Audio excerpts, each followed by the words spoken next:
पृथ्वी का क्षेत्रफल कितना है या फिर धरती का क्षेत्रफल कितना है, यहाँ पर हम इसके बारे में बात करने वाले हैं।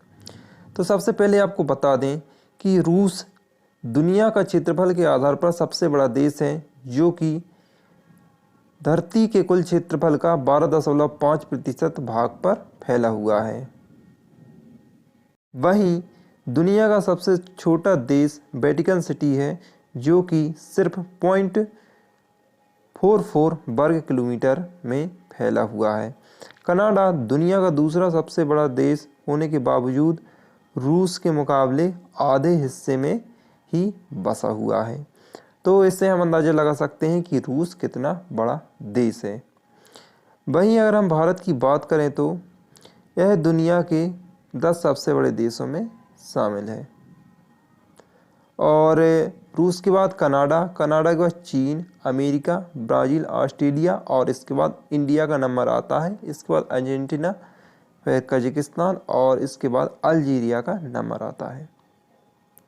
और वहीं क्षेत्रफल के हिसाब से भारत दुनिया का 7वां सबसे बड़ा देश है, जो कि 32,87,263 वर्ग किलोमीटर में फैला हुआ है, जो कि पूरी पृथ्वी के कुल क्षेत्रफल का सिर्फ 2.4% है। मतलब कि भारत 2.4% पृथ्वी पर फैला हुआ है। तो चलिए अब हम इन सब बातों के बारे में बात कर लेने के बाद अब हम पृथ्वी का क्षेत्रफल कितना है इसके बारे में जानते हैं।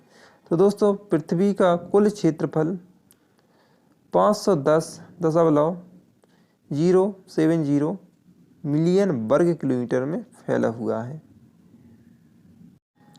इस क्षेत्रफल पर 70% भाग पर पानी है तथा लगभग 30% भाग पर भूमि है। हमारी धरती की सतह कुछ मुख्य प्लेटों से बनी हुई है। इस पर जल तीनों अवस्थाओं में पाया जाता है और दोनों ध्रुवों पर बर्फ की एक मोटी परत जमी हुई है। पृथ्वी की ऊपरी सतह बहुत ही कठोर है। इसकी सतह पर पर्वत, पठार, महाद्वीप, नदियाँ, समुद्र आदि हैं। पृथ्वी का चुंबकीय क्षेत्र विभिन्न प्रकार के आवेशित कणों को प्रवेश से रोकता है। वहीं अगर पृथ्वी से सूर्य की दूरी की बात करें तो यह दूरी लगभग 15 करोड़ किलोमीटर है। दूरी के आधार पर सूर्य से तीसरे स्थान पर पृथ्वी आता है और यह सौरमंडल का सबसे बड़ा चट्टानी पिंड भी है। पृथ्वी सूर्य का एक चक्कर 365 दिनों में पूरा करती है, जो कि सभी लोग जानते हैं। तो यहाँ पर जो मेन क्वेश्चन था उसका आंसर मैंने दे दिया है। तो दोस्तों, मिलते हैं अगली वीडियो में, तब तक के लिए गुड बाय।